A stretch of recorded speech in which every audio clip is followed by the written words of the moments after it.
یا اللہ یا اللہ اللہم انت خالق السماوات والارض وما فیہن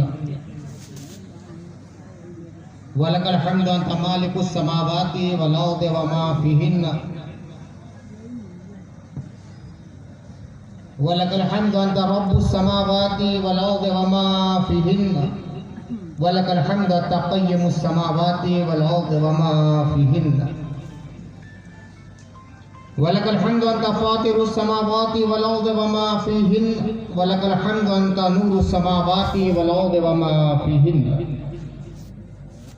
لك الحمد حمدا كثيرا طيبا مباركا فيه والصلاة والسلام على سيد الأولين والصلاة والسلام على سيد الآخرين والصلاة والسلام على سيد الطيبين والصلاة والسلام على سيد الطاهرين والصلاة والسلام على سيد العابدين والصلاة والسلام على سيد الزاهدين والصلاة والسلام على سيد الساجدين والصلاة والسلام على سيد الراكعين والصلاة والسلام على سيد الصائمين والصلاة والسلام على سيد القائمين والصلاة والسلام على سيد النبيين والصلاة والسلام على سيد المرسلين وعلى آله وأولاده وأصحابه وأهل بيته وأتباعه أجمعين إلى يوم الدين أما بعد فقد قال الله تبارك وتعالى في القرآن المجيد أعوذ بالله من الشيطان الرجيم بسم الله الرحمن الرحيم قل لا أسألكم عليه أجرا إلا المودة في القربى صدق الله العلي العظيم وبلغنا رسوله النبي الأمين الكريم ونحن على ذلك لمن الشاهدين والشاكرين والحمد لله رب العالمين إن الله وملائكته يصلون على النبي يا أيها الذين آمنوا صلوا عليه وسلموا تسليما اللهم صل على سيدنا ومولانا محمد وعلى آل سيدنا ومولانا محمد وبارك وسلم صلاة وسلام عليك يا رسول الله صدر محترم حضرت مولانا اقبال احمد صاحب سراجی برادر بزرگ برادر اکبر صاحب سجادہ خانقاہ عالیہ سراجیہ حضرت مولانا محمود حسن صاحب سراجی برادر کبیر حضرت مولانا ریاض احمد صاحب قادری سراجی مولانا لطیف احمد صاحب سراجی فاضل گرامی حضرت مولانا غلام سلیم صاحب زیائی حضرت مولانا مقصود احمد صاحب قادری حضرت مولانا محمد اعظم صاحب اور اسٹیج پر تشریف فرما بکثرت علماء کرام حضرت مولانا محمد ہارون صاحب قادری سراجی فضلائے مدارس عربیہ اور حد نظر تک نظر آنے والے محبین اہل بیت اور معتقدین آل مصطفیٰ جلسے تو بہت ہوتے ہیں الحمدللہ یہ آپ کا چھوٹا بھائی مسلسل تقریریں کر رہا ہے موضوعات الگ الگ ہوتے ہیں عنوانات الگ الگ ہوتے ہیں اور یہ سارے عنوانات اور موضوعات وقت اور حالات کے ماتحت ہوتے ہیں میرا مزاج سب جانتے ہیں کہ حضرت والد گرامی سراج العارفین قطب ربانی بحر العلوم حضرت علامہ کوثر ندوی قادری چشتی نظامی علیہ الرحمت و رضوان کا جو مشن اور مشرف تھا اتحاد ملت اور استحکام مسلک اہل سنت والجماعت اور جس کے لیے وہ پوری زندگی 85 سال تک جد و جہد کرتے رہے ابتدائی ایام میں طفلی کے علاوہ، وہی ہم سب کا منہج ہے، وہی ہمارا مشرب ہے، وہی انداز ہے۔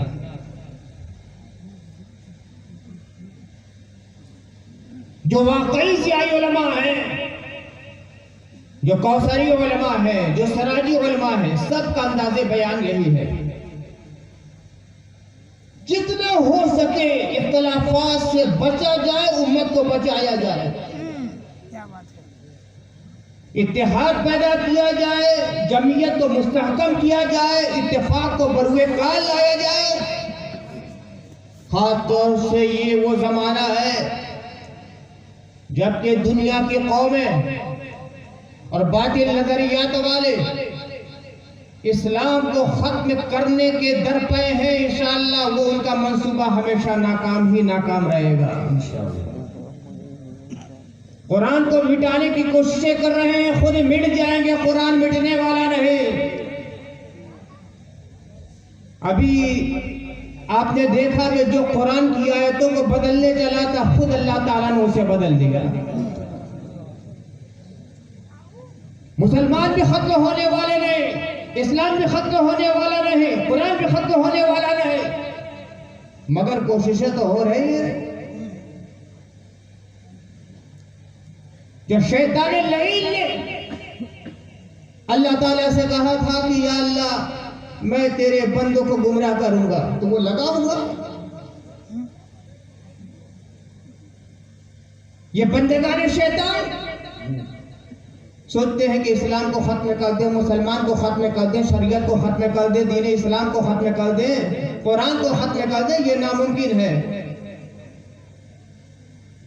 ختم کرنے کی منصوبہ سازی کرنے والے خود ختم ہو جائیں گے، مگر اسلام ختم ہونے والا نہیں، مگر کوششیں تو ہو رہی ہیں۔ شمال سے لے کر جنوب تک اور مشرق سے لے کر مغرب تک، امریکہ سے لے کر یورپ تک، یورپ سے لے کر افریقہ تک، افریقہ سے لے کر ایشیا تک،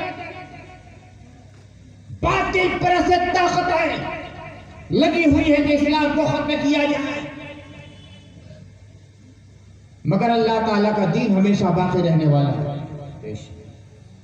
ایسے حالات میں تو اور ضرورت ہے کہ امت محمدیہ سیسا پلائی ہوئی دیوار کی طرح مستحکم اور متحد ہو جائے، اور ہم لوگ کی ہمیشہ یہی کوشش رہتی ہے۔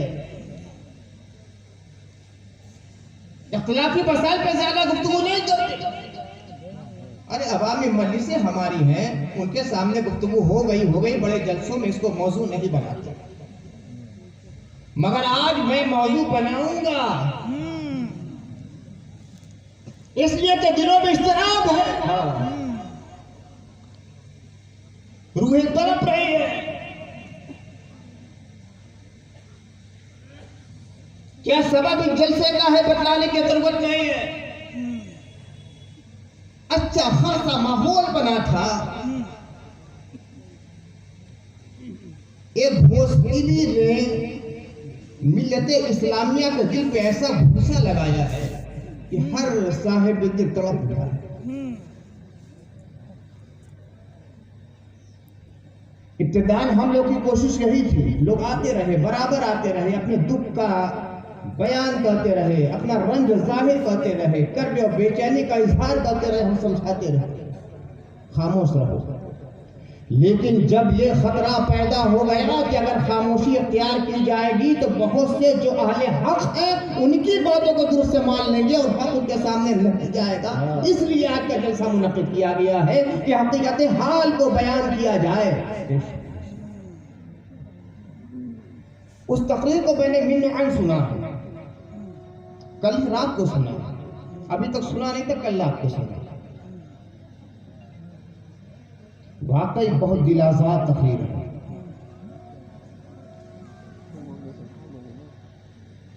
انصاری کے چند پہ پلنے والا یہ مولوی آپ کو گالی دے کر چلا گیا، آپ سنتے رہے۔ سیدھے لفظوں میں کہہ دیا گیا، یہ کرگا بولنے والے کیا جانیں گے کہ بغاوت کا معنی کیا ہے۔ کرکا بننے والے نہیں جانیں گے، جن کے چندے پہ تم پلے ہیں وہ نہیں جانیں گے۔ تمہیں کیا معلوم کہ یہ کرکا بننے والے کیا ہوتے ہیں؟ تمہیں معلوم ہونا چاہیے کہ سب سے پہلے جس نے بلائی کا کام کیا وہ حضرت آدم علیہ السلام ہے۔ سبحان اللہ، سبحان اللہ۔ حضرت آدم بھی نہیں جانتے، کیا بات ہے، حضرت شیش بھی نہیں جانتے، حضرت حوا نے بھی بلائی کا کام کیا ہے، کئی صحابہ نے بلائی کا کام کیا ہے، بڑے بڑے صحابہ نے بلائی کا کام کیا ہے۔ وہ میزبان مصطفیٰ جن کو حضرت ابو ایوب انصاری کہا جاتا ہے، وہ خود بنائی کا کام کیا کرتے تھے۔ سبحان اللہ، سبحان اللہ۔ ارے کتابوں کو نہیں پڑھنا جانتے تو کم سے کم دیکھا تو ہوگا، اسی گھوسی میں دیکھا ہوگا۔ جن کے مدرسے کا لقمہ کھا رہے ہو نا وہ بھی انصاری ہیں، وہ بھی انصاری ہے۔ مولانا ضیاء المصطفیٰ صاحب بھی انصاری ہیں۔ ان کے والد گرامی صاحب بہار شریعت خود الشریعہ حضرت مولانا نذیر صاحب بھی انصاری۔ اب تم کیا جانو گے کہ یہ کرکا بننے والے کیا ہیں؟ تعصب کی دنیا سے نکلو تو تمہیں معلوم کر یہ کرکا بننے والے کیا ہوتے ہیں۔ اردو زبان میں اما پارا کی سب سے ضخیم تفسیر لکھنے والا ایک انصاری ہے، یہی کرکا بننے والے جن کے گھر کا پیشہ تھا۔ سبحان اللہ، سبحان اللہ۔ نہیں معلوم ہے تو جواہر البیان کی تفسیر قرآن پڑھ لینا۔ کیا بات ہے۔ اردو زبان میں اصول فقہ پہ سب سے ضخیم کتاب لکھنے والا ایک انصاری ہی ہے، اصول فقہ پڑھ لینا۔ عربی زبان میں اصول حدیث پہ اصول روایہ لکھنے والا بھی انصاری ہے، 500 صفحات پر۔ فن منطق میں اردو کی سب سے ضخیم کتاب معیار حکم لکھنے والا بھی انصاری ہے۔ مگر تمہاری آنکھوں پہ تو تعصب کا پردہ پڑا ہوا ہے۔ تمہیں تو یہی سکھایا گیا ہے کہ سید مرزا مغل پٹھان کے علاوہ کوئی صاحب شرف نہیں ہو سکتا۔ صاحب شرف کوئی ہے تو یہی، اس کے علاوہ سب رذیل۔ سید صاحب شرف ہو گیا، مرزا صاحب شرف ہو گیا، مغل صاحب شرف ہو گئے، پٹھان صاحب شرف ہو گئے، جو صدیقی ہے وہ کیا ہے؟ رذیل ہے۔ جو فاروقی کیا ہے؟ رذیل ہے۔ جو عثمانی کیا ہے؟ رذیل ہے۔ جو علوی کیا ہے؟ وہ رذیل ہے۔ جو صحابہ کرام کی اولاد ہے وہ کیا ہے؟ رذیل ہے۔ قرآن نے تو ہمیں یہ بتلایا تھا کہ سب کے سب آدم کی اولاد ہیں۔ ان اکرمکم عند اللہ اتقاکم، اللہ کی بارگاہ میں مکرم وہ ہے جس کا تقوی زیادہ ہے۔ اور تمہیں دکھلائی دیتا ہے کہ فلاں باپ کی اولاد ہو جائے وہ اشرف ہے، اور فلاں باپ کی اولاد ہے تو وہ رذیل ہے، چاہے کتنا بڑا عالم ہو جائے، چاہے کتنا بڑا متقی ہو جائے، کتنا فاضل ہو جائے، کتنا بڑا مصنف ہو جائے، امام وقت ہو جائے، مگر فلاں برادری کا نہیں، اس لیے رذیل۔ کون سا مشن لے کر تم گھوم رہے ہو؟ اسلام میں تو یہ نہیں تھا، اسلام میں تو یہ تعلیم نہیں دی تھی۔ آقا کائنات صلی اللہ علیہ وسلم نے فرمایا تھا کلکم بنو آدم و آدم من تراب، لا فضل لعربی علی عجمی ولا لاسود علی احمر ولا لاحمر علی اسود الا بالتقوی۔ تقوی بنیاد ہے فضیلت کی، نہ کسی عربی کو عجمی کو فضیلت، نہ کسی گورے کو کالے کی فضیلت، سب آدم کے اولاد آدم مٹی سے بنے ہیں۔ دوسرے مذہب کے جو کفر کا مسئلہ تھا وہ مسلمانوں میں لا رہے ہیں۔ تم نے حضرت بلال حبشی کو نہیں دیکھا، ایک حبشی غلام ہے، مگر آقا کریم نے وہ منزلت دے دی ہے کہ جب مکہ فتح ہوا تو آقا فرماتے ہیں بلال کعبے کی چھت پر چل کر اذان دو۔ سبحان اللہ، سبحان اللہ۔ اللہ کے نبی نے بتلا دیا کہ کالے اور گورے ہونے سے کچھ نہیں، اور غلام اور آقا ہونے سے کچھ نہیں، حلقہ اسلام میں آ گیا تو کلکم بنو آدم، سب کے سب آدم کی اولاد ہو، اور المسلم اخو المسلم، مسلمان مسلمان کا بھائی ہے۔ سبحان اللہ، سبحان اللہ۔ اس تقریر میں بہت ساری ایسی باتیں ہیں جو بڑی دل آزار ہیں اور خلاف حقیقت ہے۔ حقیقت یہ ہے کہ خارجی اور ناصبی ٹولہ چلا ہے اہل سنت والجماعت میں، اور خارجیوں کے دو خاص نظریات ہوتے ہیں، ایک ہے مسلمان کی تکفیر اور دوسرا ہے اہل بیت کی محبت دلوں سے نکال دینا۔ مسلمانوں کی تکفیر ان کا سب سے بڑا حربہ ہے، یہ کافر وہ کافر، یہ کافر وہ کافر، صرف کہ ہم مسلمان ہیں۔ ہاں آج وہ گروپ ہے نا جو اہل سنت والجماعت کے نام سے بگڑتا ہے، نہیں اہل سنت والجماعت ہم نہیں ہے، ہم فلاں ہیں، ہم فلاں ہیں، اہل سنت والجماعت نہیں ہے۔ ان کا سب سے بڑا حربہ کیا ہے؟ تکفیر مسلمین، مسلمان کافر، کافر کہنا، اختلافات کی بنیاد پر کافر، اور ایسا کافر کہنا بس ایک کتاب میں لایا ہوں اور الحمدللہ پورے اسٹیٹ کتابوں سے بھر سکتا ہوں، ایک کتاب بس لایا ہوں اور لفظ بلفظ سناؤں گا کیا ان کا نظریہ ہے۔ یہ کتاب کا نام ہے متفقہ فتویٰ علماء دنیا، متفقہ فتویٰ علماء دنیا، چھپی انجمن رضائے حبیب مدن پورہ بنارس۔ سنیے اس کا لکھا، رافضی، تبرعی، نیچری، وہابی مقلد یعنی دیوبندی وہابی غیر مقلد چکڑالوی اپنے عقائد باطلہ و کفریات خبیثہ کی بنا پر بہت شر کافر و مرتد ہیں، اور مرتد و مرتدہ کا نکاح کسی کے ساتھ ہوتا نہیں، نہ انسان سے نہ حیوان سے، جس سے بھی ہوگا زنا ہوگا۔ یہ ہے کتاب، اور اگر وقت عقد مسلم تھا اور بعد میں مرتد ہو گیا تو وہ ختم ہو جائے گا، فسخ ہو جائے گا۔ سن رہے ہیں آپ؟ کہتے ہیں مرتد و مرتدہ کا نکاح کسی کے ساتھ ہوتا ہی نہیں، نہ انسان سے نہ حیوان سے۔ تو کیا ان کے یہاں ان کے مسلک کے لوگوں کا حیوان سے نکاح ہوتا ہے کیا؟ کیا بات ہے؟ ان کا نکاح نہ انسان سے ہوگا نہ حیوان سے، تو کیا ان کے حیوان سے بھی نکاح ہوتا ہے؟ کیا ان کی تحقیق ہوتی ہے اور کیا انداز بیان ہوتا ہے؟ ہم لوگ کو تو شرم آتی ہے کہتے ہوئے۔ اب دیکھیے وہ میں نے جو عبارت پیش کی ہے صفحہ 14 سے پیش کی ہے، اب آ جائیے صفحہ 27 پر۔ لکھتے ہیں کہ جب اہل سنت و جماعت کا نکاح ایسے گمراہوں سے حلال نہیں تو وہابی، دیوبندی، غیر مقلد، قادیانی، رافضی، تبرعی، چکڑالوی جو بغیر تعویل یقینی طور پر کافر ہیں، ان سے اہل سنت کا نکاح کس طرح حلال ہو سکتا ہے؟ اب باقی رہی یہ بات کہ جس سنی مرد یا عورت کا ناواقفی یا غلطی سے کسی قادیانی، تبرعی، رافضی، وہابی، مقلد، دیوبندی، وہابی، غیر مقلد، چکڑالوی مرد یا عورت سے عرفی طور پر نکاح ہو چکا ہے تو اس پر فرض ہے کہ فوراً جدا ہو جائے کہ یہ وطی زنا ہے، اور اس سے جدا ہونے کے لیے طلاق کی بھی ضرورت نہیں۔ طلاق تو جب ہے کہ انتشار نکاح ہو چکا ہو اور یہ رسمی طور پر نکاح ہوا اور شرعاً یہ نکاح باطل ہے جو سرے سے ہوا ہی نہیں۔ یہ پوری کتاب اس طرح کی عبارتوں سے بھری ہے، یہ 2 جگہ سے میں نے آپ کے سامنے بیان کیا۔ اب سمجھ میں آیا ان کا نظریہ کیا ہے؟ پورے بنارس میں تلاش کر لیجیے، اگر ان کا موقف اور نظریہ لے کر چلیں گے نا، جس کو مسلکی اعلی حضرت کے لوگ کہتے ہیں، تو مجھے ڈر ہے کہ کم سے کم بنارس کے 25% لڑکیوں کا ابھی نکاح فسخ ہو جائے گا۔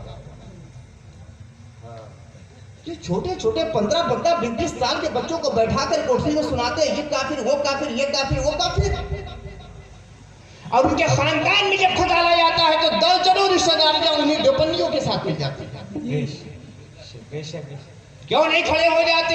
ان کے بھائی کو دیکھیے تو ان کی لڑکی دیوبندی کے ساتھ، بھتیجی ہے، بھانجی ہے، یہ ہے وہ ہے، دیوبندیوں کیا شادی ہو رہی ہے؟ کیا ہو رہا ہے؟ ان کے قول کے مطابق تو یہ زناکاری ہو رہی ہے نا، نکاح فسخ ہو گیا، نکاح ہوا ہی نہیں، اور اسی کتاب میں لکھا ہے کہ جو بچہ پیدا ہوتا ہے وہ حرام کا بچہ پیدا ہوتا ہے۔ کیوں نہیں ان مولویوں سے پوچھا جاتا ہے جب یہ آپ کو سمجھاتے ہیں کہ فلاں کافر فلاں کافر فلاں کافر؟ پکڑ لیجیے ہاتھ تو کہیں کہ مولانا صاحب آپ کی بھتیجی تو بندی کیا ہے اس کے بارے میں فتویٰ پہلے دیجیے۔ آپ کے بھائی نے اپنی لڑکی کی شادی یا اپنے لڑکے کی شادی کی ہے دو بندی کی ہے تو پہلے ان سے مقاطعہ کیجیے، سلام دعا بد کیجیے، ان کے نماز جنازہ میں بھی شرکت کرنا حرام ہے۔ ان کے یہاں تو یہ بھی ہے کہ اگر کوئی آدمی دیوبندی ہے یا وہابی ہے اور ذبح کر رہا ہے جانور تو اس کے ہاتھ کا ذبیحہ نہیں کھا سکتا، حرام ہے۔ دیوبندی اور وہابی گوشت بیچنے والوں کے ان کی بھیڑ دیکھیے گا، سب حرام گھوٹ رہے ہیں۔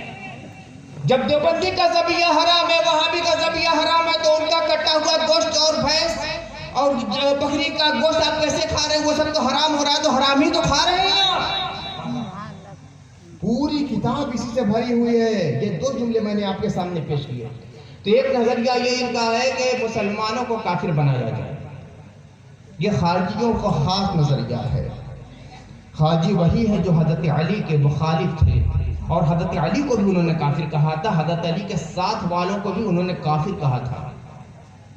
اور دوسرا نظریہ رافضیوں خارجیوں کا کیا ہوتا ہے؟ محبت اہل بیت کو دلوں سے نکال دینا۔ کچھ تو وہ ہوتے ہیں جو براہ راست اہل بیت کے خلاف بکواس کرتے ہیں اور کچھ وہ ہوتے ہیں کہ ڈائریکٹ نہیں انڈائریکٹ محبت اہل بیت کو دلوں سے نکالنے کی کوشش کرتے ہیں۔ براہ راست محبت اہل بیت کو دلوں سے نکالنے کی کوشش کرنے والے کون لوگ ہوتے ہیں جانتے ہیں؟ وہی جنہوں نے کہہ دیا تھا حضرت سیدہ فاطمہ زہرا کے بارے میں کہ انہوں نے خطا کی تھی۔ یہ محبت اہل بیت دلوں سے نکالنے والے کون ہیں؟ یہ سنیت کے ٹھیکیدار ہیں۔ پاکستان کے آصف جلالی کا نام آپ لوگوں نے سنا ہوگا، اس نے سیدھا کہہ دیا کہ حضرت سیدہ فاطمہ خطا پر تھی۔ استغفر اللہ ربی من کل ذنب واتوب الیہ۔ ارے بڑے بڑے خارجی کو جرأت نہیں ہوئی کہ یہ جملہ بولتا، اور یہ سنیت کے ٹھیکیدار بنے ہیں، مسلک اعلی حضرت کا نعرہ لگا رہے ہیں اور کہہ رہے کہ حضرت سیدہ فاطمہ خطا پر تھی۔ کون لوگ ہیں؟ کچھ تو ڈائریکٹ حضرت علی کے خلاف بکواس کرتے ہیں، امام حسن کے خلاف بکواس کرتے ہیں، امام حسین کے خلاف بکواس کرتے ہیں، سیدہ فاطمہ کے خلاف بکواس کرتے ہیں، اور کچھ انڈائریکٹ جو ان کے مخالف رہے ہیں نا، ان کی اتنی تعریف کریں گے، اتنی تعریف کریں گے، اتنی تعریف کریں گے کہ ان کی محبت دلوں سے نکل جائے۔ اس دن کی تقریر کا لب لباب میں نے دو چیزیں پائیں،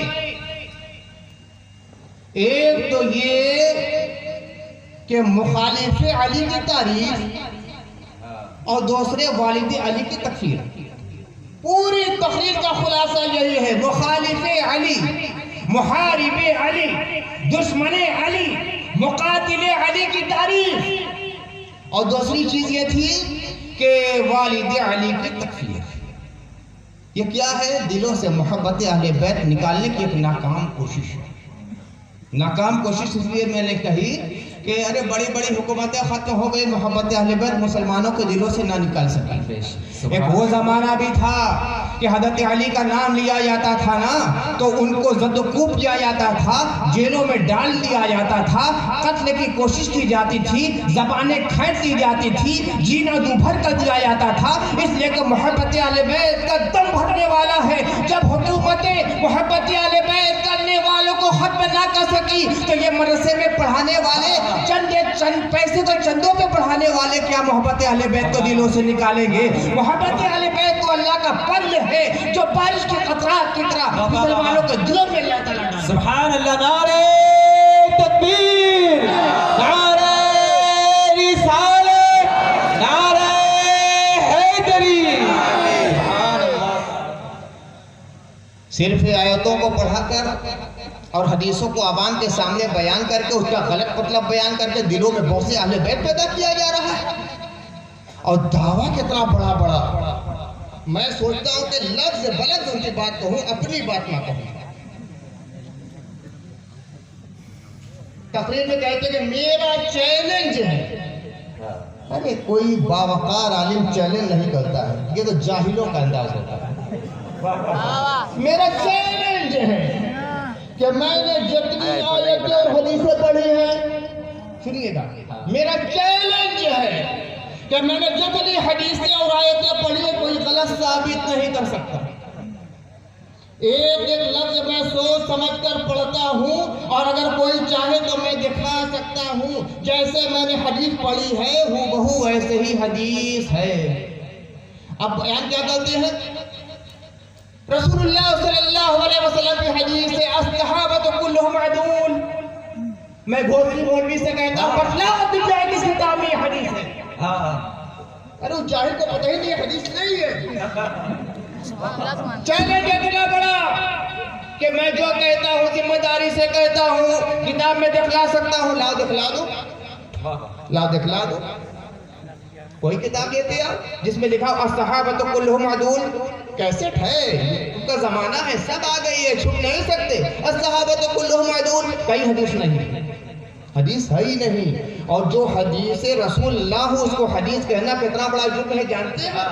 من کذب علی متعمدا فلیتبوأ مقعدہ من النار۔ حضور فرماتے ہیں کہ جو قدر مجھ پہ جھوٹ بولے تو جہنم میں اپنا ٹھکانہ بنا۔ یہ علماء کا قول ہے، اصولیین کا قول ہے۔ الصحابۃ کلھم عدول حدیث رسول نہیں ہے جسے تم نے حدیث رسول کہہ کے بیان کیا۔ دعویٰ اتنا بڑا کہ جو کہتا ہوں دکھلا سکتا ہوں، ایک ایک آیت ایک ایک حدیث کے بارے میں، اور جو حدیث رسول نہیں اسے تم کہہ رہے ہو۔ کبر، تکبر، غرور اللہ کو بہت ناپسند ہے۔ اللہ عاجزی پسند کرتا ہے، عاجزی اللہ پسند کرتا ہے۔ عجیب عجیب باتیں، ایسی عجیب عجیب باتیں پیش کی گئی ہیں کہ میں جب تقریر رات کو سن رہا تھا تو مسکراہٹ بھی تھی، افسوس بھی تھا کہ یا اللہ علم کا معیار اتنا پست ہو چکا ہے۔ اپنی تقریر میں کہا لفظ بلفظ میں سنا رہا ہوں، اسی کے نوٹ کر رہے ہیں، مضمون بیان کروں گا، نہیں یہ نہیں کہا تھا، یہ میرا مطلب تھا، لفظ بلفظ۔ انہوں نے لکھا کہا ہے کہ حضرت امام حسن مجتبیٰ دنیا میں ایسے اکیلے سید ہیں جن کے سید ہونے کا نبی کریم نے اعلان کیا ہے۔ صرف سنیے، امام حسن مجتبیٰ دنیا میں ایسے اکیلے سید، اکیلے کوئی شریک نہیں ہے، صرف اکیلے کے سید ہیں جن کے سید ہونے کا نبی کریم صلی اللہ علیہ وسلم نے اعلان کیا ہے۔ کسی دوسرے کو سید اللہ کے رسول نے نہیں کہا ہے۔ الحسن والحسین سیدہ سبحان اللہ، سبحان اللہ، واہ واہ واہ، سبحان اللہ، سبحان اللہ۔ کہتے ہیں کہ امام حسن مجتبیٰ دنیا میں ایسے اکیلے سید ہیں جن کے سید ہونے کا رسول اللہ نے اعلان کیا ہے۔ امام حسن کا اعلان کیا ہے تو امام حسین کا بھی سبحان اللہ، سبحان اللہ۔ امام حسین سے زیادہ قد ہے، امام حسن کے بالمقابل امام حسین سے زیادہ قد ہے، اس لیے کہ جب امام حسین کا نام آتا ہے نا تو ان کے ماموزات کے رگ پھڑکنے لگتے ہیں۔ بس معاملہ وہ ہے، امام حسن علیہ السلام نے ان کے ظالمانہ اور جابرانہ مزاج کو دیکھ کر حکومت حوالے کر دی تو بڑے اچھے ہو گئے۔ ارے ہم تو کہتے ہیں یہ بھی اچھے ہیں وہ بھی اچھے ہیں، واہ واہ واہ، اور اتنے اچھے ہیں کہ ان کے قدموں کی خاک کو جو مل لے وہ بھی اچھا ہے۔ سبحان اللہ، سبحان اللہ۔ مگر یہ کیوں کہتے ہو کہ امام حسن اکیلے ایسے سید ہیں جن کی سیادت کا اللہ کے رسول نے اعلان کیا ہے؟ حضرت امام حسین کی سیادت کا بھی اللہ کے رسول نے اعلان کیا۔ جب کہہ دیتے اکیلے ایسے ہیں کہ اس کا مطلب دوسرا کوئی صحیح نہیں ہے، دوسرا کوئی مثیل نہیں ہے۔ حضرت علی کی سیادت کا بھی اعلان کیا ہے۔ علی کو سید العرب، سبحان اللہ، سبحان اللہ۔ علی عرب بھر کے سردار ہے، اور پھر اللہ کے رسول نے اپنی سیادت کا بھی تو اعلان کیا ہے۔ سبحان اللہ، سبحان انا سید ولد آدم ولا فخر، سبحان اللہ، میں تمام اولاد آدم کا سردار ہوں، مجھے فخر نہیں۔ اکیلے سیادت امام حسن کا اعلان کر کے تم نے اللہ کے رسول کی سیادت سے انکار کر دیا ہے، امام حسن کی سیادت سے انکار کر دیا ہے، مولا کائنات کی سیادت سے انکار کر دیا ہے۔ اب اپنے بارے میں سوچے تمہارا ٹھکانہ کہاں ہوگا؟ اس طرح کی افواہ بکی گئی ہیں، جو قلب مضطرب ہے نا، اس طرح کی وجہ یہی ہے۔ کہاں ہے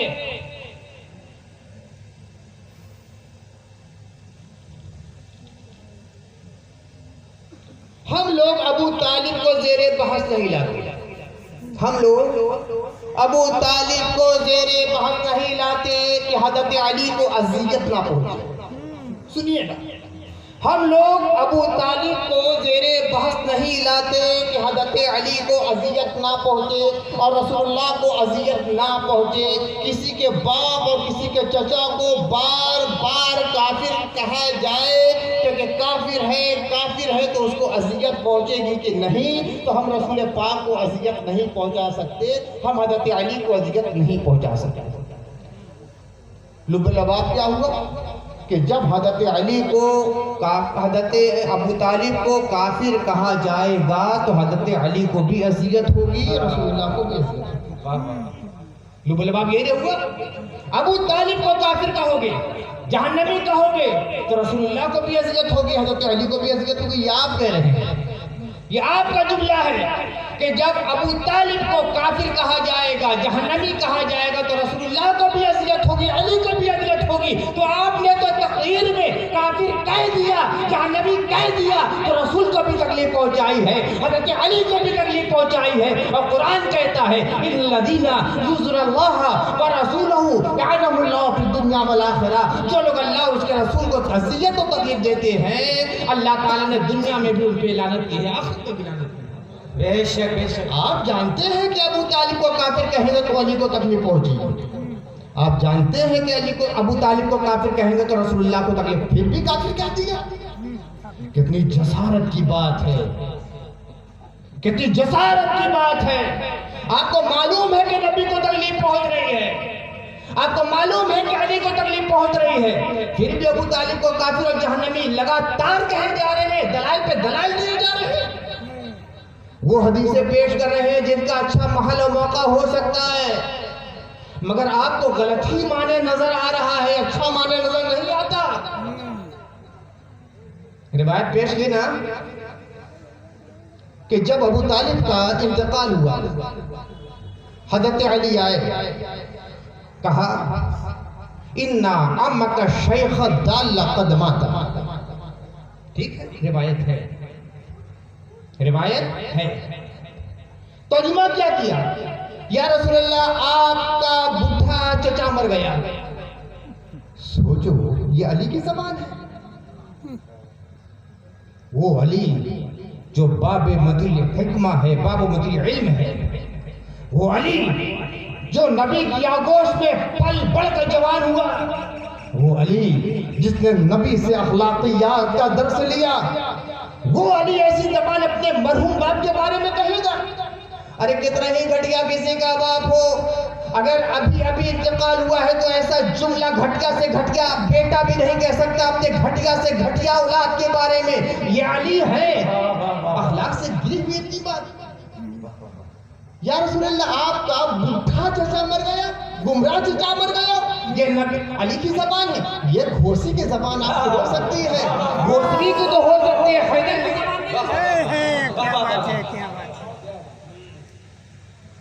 بڈھا گمراہ چچا مر گیا. شیخ کا معنی بڈھا ہی نظر آیا ہے, آپ کو کچھ اور نظر نہیں آیا. اندھے کو اندھیرے میں بہت دور کی سوجی. ارے کہتے ہیں شیخ طریقت, تو کیا مطلب ہوگا طریقت کا بڈھا؟ ارے شیخ کے معنی استاد بھی ہوتا ہے, شیخ کے معنی پیر بھی ہوتا ہے. جیسے اردو میں حضرت کہتے ہیں, حضور کہتے ہیں, سرکار کہتے ہیں, تو عربی میں شیخ کہتے ہیں.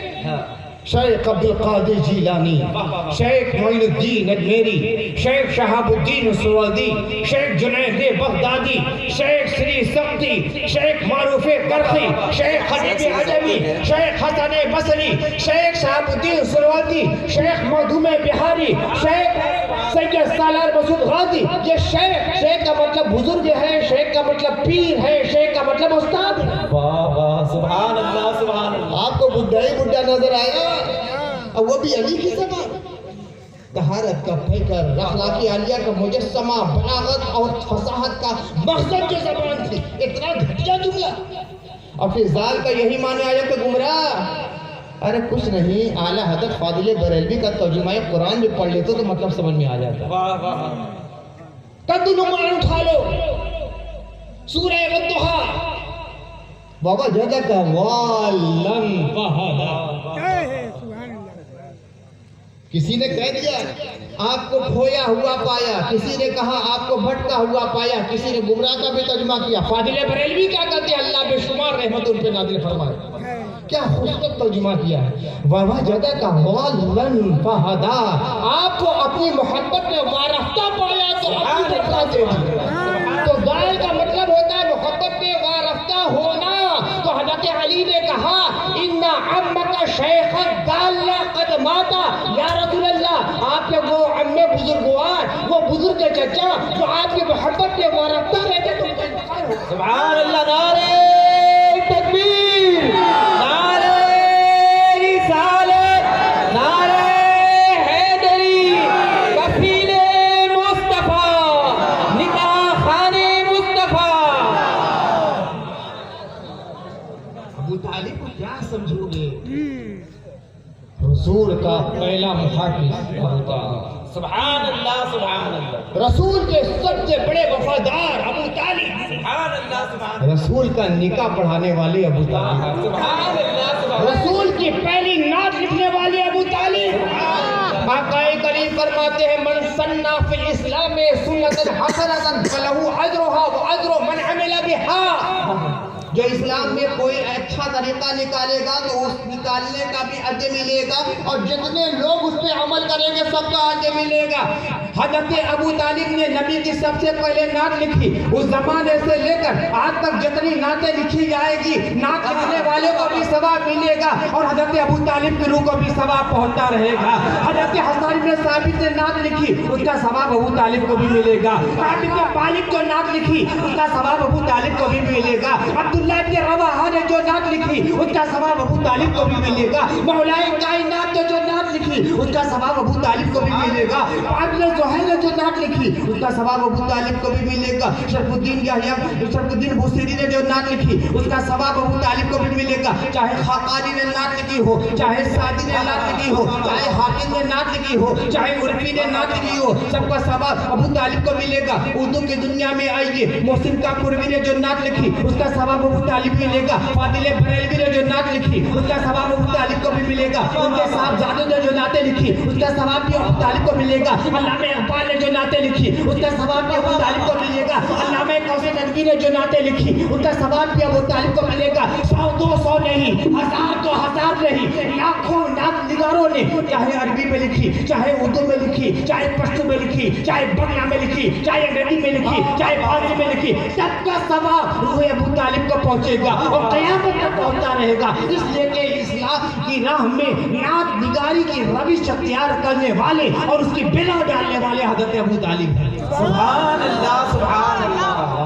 ابو طالب، ابو طالب رسول پیدا ہوتے ہیں، یتیم پیدا ہوتے ہیں، 4 سال حضرت حلیمہ کی کفالت کرتے ہیں۔ یہ واقعہ ابھی اپنے سامنے رکھیے، حضور تشریف لائے۔ ابو لہب جو آخر تک کافر رہا، کافر مرا، جس کے بارے میں قرآن کی پورے سورہ ہے تبت یدا ابی لہب وتب ما اغنی عنہ مالہ وما کسب سیصلی نارا ذات لہب وامرأتہ حمالۃ الحطب فی جیدہا حبل من مسد۔ کافر مرا، متفق علیہ کافر، کسی کا اختلاف نہیں۔ جب اس کی لوڈی سویبہ نے یہ خبر دی کہ آپ کے مرحوم بھائی عبداللہ کے گھر میں چاند جیسا بچہ پیدا ہوا ہے، بڑا خوش ہوا اور اس طرح اشارہ کیا، جا میں نے تجھے آزاد کر دیا۔ اس طرح شہادت کی انگلی سے اشارہ، جا میں نے تجھے آزاد کر دیا۔ نبی کی ولادت کی خبر سن کر خوشی کے مارے تھوڑی دیر کے لیے خوشی کو آزاد کر دیا۔ حضرت عباس ابن عبد المطلب نبی کے چچا ہیں، وہ خواب میں دیکھتے ہیں ابو طالب کو، ابو لہب کو، کہتے ہیں بھائی تیرا کیا حال ہے؟ ابو لہب نے کہا میں ہر وقت آگ میں جلتا رہتا ہوں، عذابات میں ہر لمحہ گرفتار رہتا ہوں، مگر دوشنبہ کا دن آتا ہے جو محمد کی ولادت کا دن ہے، تو جس وقت میں نے یہ بشارت سنی تھی کہ میرے مرحوم بھائی کے گھر میں بچہ پیدا ہوا ہے، یعنی محمد کی ولادت ہوئی ہے، تو میں نے اس طرح اشارے سے اپنی لوڈی کو آزاد کر دیا تھا۔ جس وقت میں نے اپنی لوڈی کو آزاد کیا تھا